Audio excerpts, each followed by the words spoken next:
महंगाई के खिलाफ एहतजाज मुनक़िद किया था।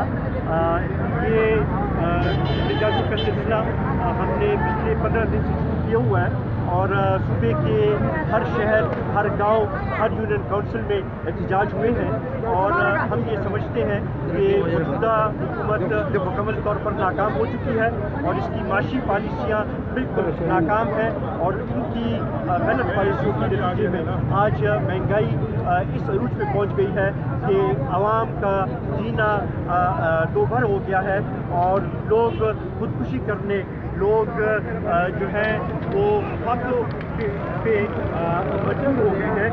इस हुकूमत की नाकाम पॉलिसियों ने ये साबित कर दिया है कि पीडीएम की क़यादत ने जब कहा था कि कंट्रोल डेमोक्रेसी, हाइब्रिड डेमोक्रेसी नहीं चल सकती, आज इस हुकूमत ने ये साबित कर दिया कि ये नाअहल है, ये इस काबिल नहीं है कि इस मुल्क को चला सके।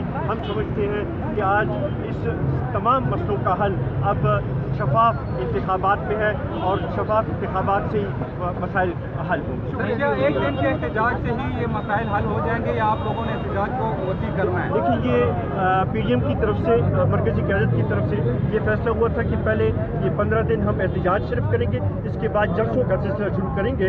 बहुत जल्द उसका ऐलान मरकजी क़यादत करेगी और उस पर हम सब वो करेंगे और आखिरी इख्तिताम हमारा इस्लामाबाद। बहुत शुक्रिया।